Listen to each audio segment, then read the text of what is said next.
All right, so given the stablecoin ecosystem overview, we're gonna now have a look at reserve-backed stablecoins. So here you can see we are looking at, in particular, 3 types of coins. We're gonna focus in this very lecture on these 2 coins, USDC and USDT, that are both exogenous, meaning that their value of the stablecoin is derived by an external value, which is USD, right? The US dollar currency. So both of these stable coins are supposed to be fully collateralized, meaning that there is a bank that tries to kind of mirror whatever is happening in the blockchain world.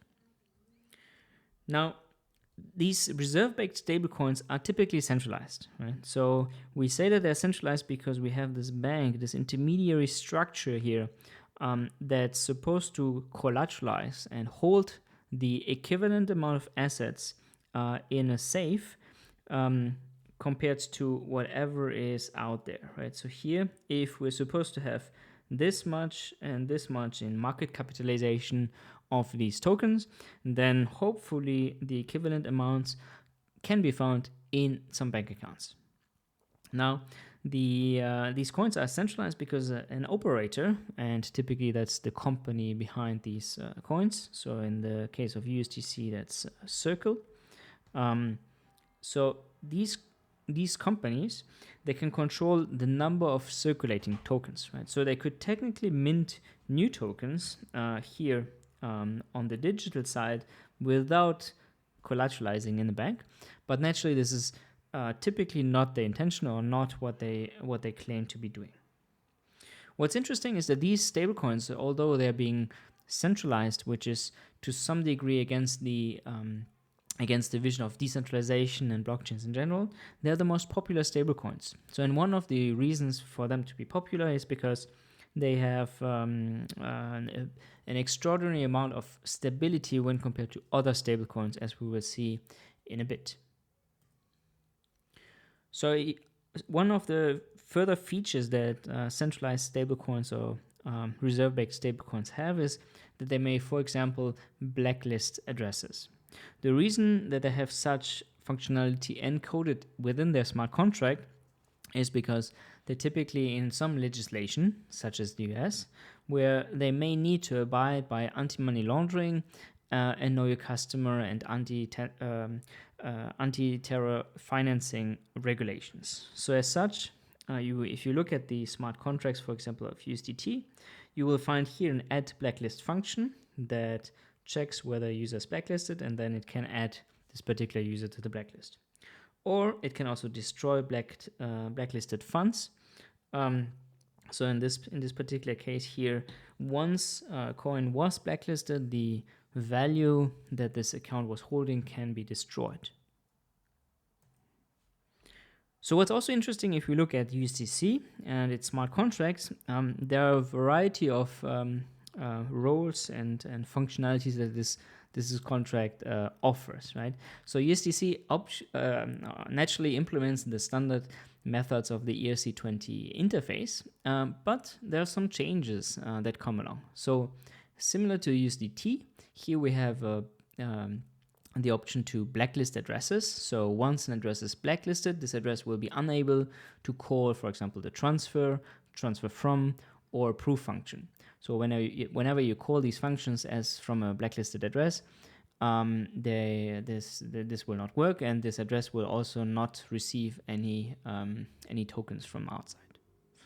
So how this from a technical side, the transfer from, and approve, for example, will simply fail as well if a contract is paused, which is another possibility that USDC or another control possibility that USDC holds. Right? So if we look here at this particular code, you can see there's a mint. This is the mint function. This function can be called by anyone, right? So there's no particular restraint on who can call it. We're gonna first check where we are minting the tokens to. So for example, if this is the zero address, then we don't want that, because the zero address, minting tokens to the zero address would correspond to destroying these funds. We also make sure that the amount is bigger than 0. And then here we need to check whether the one calling this function is actually part of the mint allowed set, right? So whether the message to sender is allowed to effectively call this function and to continue to mint coins. And that means here that USDC could, for example, choose to delegate the power of minting to other entities. And naturally, if this is not being secured properly, it may yield in some kind of an attack where, for example, an admin may delegate the power of the minting power to someone, and this someone may then mint as much as they want. So security here in these stablecoins is really crucial. They have to be very careful to safeguard the option to delegate this minting power. But it's also good to have a certain type of flexibility in the smart contract for those providers to be flexible. Now let's look at another very interesting feature. I think stablecoin providers are really innovating these days, and that's good for any blockchain user. So what we've seen is, for example, USDC version 2 allows for or plans to allow for gasless transactions with a proxy. So if you recall in a blockchain transaction, whenever you perform an Ethereum transaction or a general blockchain transaction, you need to pay transaction fees. And these transaction fees are typically paid in the native blockchain currency. So, which means if you don't have the native blockchain currency, for example, Ether, then you won't be able to perform any transaction. So as such, this is quite a usability concern. And hence, people have developed so-called meta transactions. So it's in essence a transaction which contains another transaction. And this is the actual transaction that you want to execute. And how this typically works is that you have some kind of centralized entity, which maybe you can call a spender. So, and this spender takes over the transaction fee payment in exchange for getting some of your other tokens, right? So that means that you as a user, you can authorize a spender to get some of your money back in exchange for executing your transaction by paying for the transaction fees. So the advantage on the usability side for you is that you only need to sign a message. You don't have to own any native currency tokens, which is really, really handy.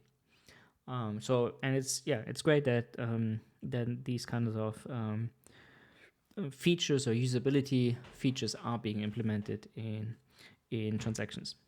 So naturally, if you look at Ethereum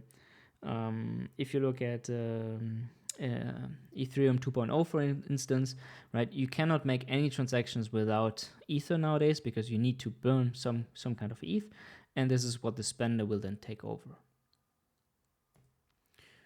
All right, so let's move on to the last question for the reserve-backed stablecoins, and this is just a very open question. I would like to keep it here, so that's for you to explore and potentially some interesting research avenue as well.